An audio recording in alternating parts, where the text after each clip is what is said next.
দেশে বেশ কিছুদিন ধরে প্রায় প্রতিদিনই বজ্রপাতের ঘটনা ঘটছে। বন্যা কিংবা সাইক্লোনের মতো দুর্যোগের ক্ষেত্রে কিছু প্রস্তুতি নেয়ার সুযোগ থাকলেও বজ্রপাতের বিষয়টি অনেকটা ভূমিকম্পর মতোই আকস্মিক। বিশ্বের সবচেয়ে বেশি বজ্রপাতের ঘটনা ঘটে ভেনেজুয়েলা এবং ব্রাজিলে, কিন্তু সেখানকার তুলনায় বাংলাদেশে মৃত্যুর ঘটনা অনেক বেশি। কারণ খোলা স্থানে মানুষের কাজ করা এবং বজ্রপাতের বিষয়ে তাদের সচেতনতা খুবই কম। সবচেয়ে বেশি বজ্রপাতের শিকার হন কৃষক এবং জেলেরা। বিশেষ করে হাওর অঞ্চলে খোলা জায়গায় মানুষজন কাজ করার কারণে সেখানে হতাহতের ঘটনা বেশি ঘটছে। গেল বুধবার দেশের বিভিন্ন জেলায় বজ্রপাতে অন্তত ২০ জনের বেশি মানুষ প্রাণ হারিয়েছেন। বিশেষজ্ঞরা বলছেন, দক্ষিণ এশিয়ার যে দেশগুলোতে বজ্রপাতের প্রবণতা বেশি তার মধ্যে রয়েছে বাংলাদেশও। কিন্তু এর কারণ কি? বাংলাদেশে বজ্রপাতের মূল কারণ ভৌগোলিক অবস্থান। একদিকে বঙ্গোপসাগর, এরপরই ভারত মহাসাগর। সেখান থেকে গরম আর আর্দ্র বাতাস আসছে। আবার উত্তরে রয়েছে পাহাড়ি এলাকা, কিছু দূরেই হিমালয়, সেখান থেকে ঠান্ডা বাতাস ঢুকছে। এই দুই বাতাসের সংমিশ্রণ বজ্রপাতের জন্য অনুকূল পরিবেশ তৈরি করছে। আবার শীতের পর একদিকে বঙ্গোপসাগর থেকে উষ্ণ বাতাস আসতে শুরু করে, অন্যদিকে হিমালয় থেকে আসে ঠান্ডা বাতাস। দক্ষিণের গরম আর উত্তরের ঠান্ডায় অস্থিতিশীল বাতাস তৈরি হয়, আর এর থেকে তৈরি হয় বজ্রমেঘের। এরকম একটি মেঘের সঙ্গে আরেকটি মেঘের ঘর্ষণে বজ্রের সৃষ্টি হয়। এরপর উচ্চ ভোল্টের বৈদ্যুতিক তরঙ্গ যখন মাটিতে নেমে আসে, তখন সবচেয়ে কাছে যা পায় তাকেই প্রথমে আঘাত করে।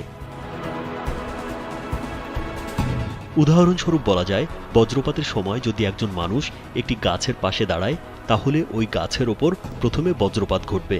আবার মানুষ যদি দাঁড়িয়ে থাকে এবং তার থেকে নিচু কোনো গাছ বা অন্য কিছু থাকে, তাহলে ওই মানুষের ওপর আগে বজ্রপাত ঘটবে। গেল কয়েক দশকে বড় বড় গাছ কেটে ফেলার কারণে হতাহতের ঘটনা বেশি ঘটছে বলে জানিয়েছেন গবেষকরা। বর্তমানে বজ্রপাতের ক্ষয়ক্ষতি ঠেকানোর লক্ষ্যে দেশবাসীকে আগাম সতর্কবার্তা দিতে দেশের ৮টি স্থানে পরীক্ষামূলকভাবে বজ্রপাত চিহ্নিতকরণ যন্ত্র বা লাইটনিং ডিটেকটিভ সেন্সর বসিয়েছে দুর্যোগ ব্যবস্থাপনা ও ত্রাণ মন্ত্রণালয়। যুক্তরাষ্ট্র থেকে এই ৮টি ডিটেকটিভ সেন্সরের যন্ত্রপাতি কেনা হয়েছে। ঢাকায় আবহাওয়া অধিদপ্তরের প্রধান কার্যালয়, ময়মনসিংহ, সিলেট, পঞ্চগড়, নওগাঁ, খুলনা, পটুয়াখালী এবং চট্টগ্রামে এই সেন্সর বসানো হয়েছে। বিশেষজ্ঞরা বজ্রপাত থেকে বাঁচতে বেশ কিছু পরামর্শ দিয়েছেন।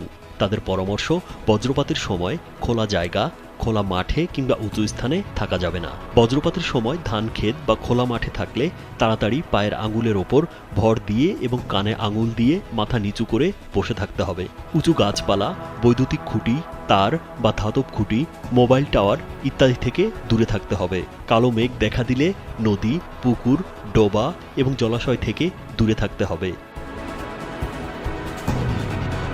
বজ্রপাতের সময় গাড়ির ভেতর অবস্থান করলে গাড়ির ধাতব অংশের সঙ্গে শরীরের সংযোগ ঘটানো যাবে না। বাড়িতে থাকলে জানালার কাছাকাছি ও বারান্দায় থাকা যাবে না। জানালা বন্ধ রাখতে হবে এবং ঘরের ভেতরের বৈদ্যুতিক সরঞ্জাম থেকেও দূরে থাকতে হবে।